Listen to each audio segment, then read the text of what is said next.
The old house stood alone, miles from town, nestled among whispering pines. I cherished the quiet after a lifetime of city noise. I spent my days gardening, reading, enjoying the solitude. Nights were silent. Only the crickets and the occasional owl broke the stillness. I felt safe, cocooned in the quiet darkness.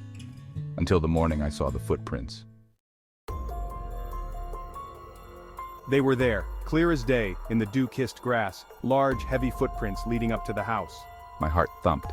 I lived alone, miles from anyone. I scanned the tree line, searching for an explanation.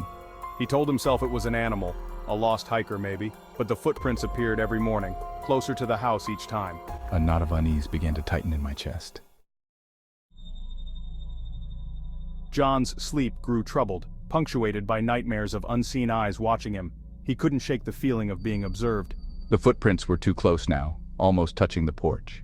He decided to set up security cameras, a simple precaution he told himself. I placed them strategically, covering all sides of the house. As he adjusted the last camera, a shiver ran down his spine. He wasn't alone. He could feel it. That night, sleep was impossible. The darkness seemed to stretch on forever, and every sound felt amplified. I lay awake, every creak of the house sending my pulse racing. The old house seemed alive, whispering secrets in the dead of night. At dawn, the first light brought no comfort. John rushed to check the footage, hoping to find an explanation for the unease that had gripped us. Most cameras showed nothing but the swaying trees and the occasional nocturnal animal. The night seemed peaceful, almost serene. But one camera, the one we almost forgot about, the one facing my bedroom window, held something terrifying, a sight that would haunt us. A shadowy figure, tall and gaunt, stood at the edge of the woods staring at the house. Its presence was unnerving, almost otherworldly. The figure remained there, unmoving, for hours, watching. It was as if time had stopped for this eerie sentinel, its gaze fixed on our home. My breath caught in my throat. I couldn't believe what I was seeing.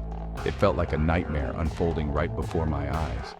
The air around me grew colder, and a shiver ran down my spine. I rewound the footage, played it again and again. The figure was unmistakable. Each time I watched it, my heart raced faster. I tried to convince myself it was just a trick of the light, but deep down, I knew it wasn't.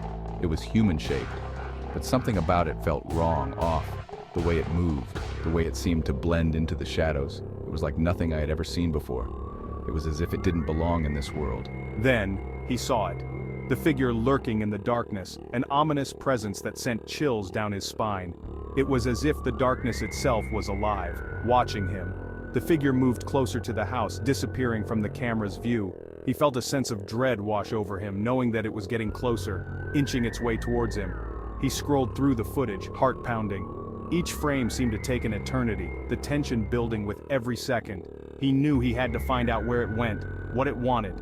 And there it was, standing right outside my bedroom window. My heart nearly stopped. I could see its silhouette, dark and menacing, just beyond the glass. It felt like it was staring right at me, even though I couldn't see its eyes. The figure was closer now, its face obscured by the darkness. I could feel its presence, a malevolent force that seemed to seep into the room. I knew I had to act fast, but fear had me frozen in place. My blood ran cold. I could feel the icy grip of fear tightening around my heart, making it hard to breathe. Every shadow seemed to come alive, every creak of the floorboards a sinister whisper. I was frozen, unable to move, paralyzed by the sheer terror that had taken hold of me.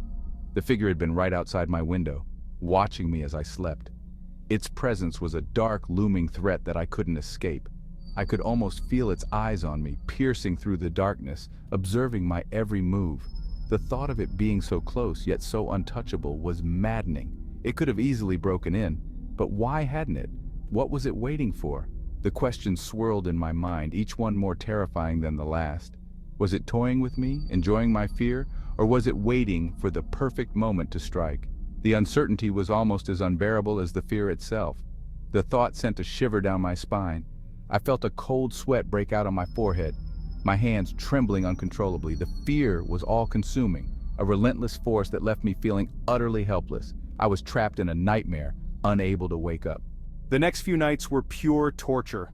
Sleep became a distant memory, replaced by endless hours of staring into the darkness, waiting for the figure to return.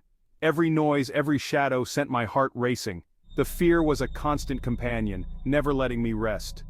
He barely slept, his mind replaying the footage on a loop. The image of the figure outside the window was burned into his memory, a haunting reminder of the danger that lurked just beyond the glass. He couldn't escape it, couldn't find peace. He felt a constant, suffocating dread, the feeling of unseen eyes boring into him. It was as if the figure was always there, just out of sight, watching and waiting. The fear was a heavy weight on his chest, making it hard to breathe, hard to think. I was trapped, alone with the chilling certainty that I was not alone at all. The figure's presence was a constant, oppressive force that I couldn't escape. It was always there, lurking in the shadows, waiting for the right moment to strike. Something was out there, watching, waiting. I could feel its eyes on me, a cold, unrelenting gaze that sent chills down my spine. The fear was overwhelming, a suffocating presence that left me feeling utterly helpless. And it was only a matter of time before it came for me. The thought was a constant, gnawing fear that I couldn't escape.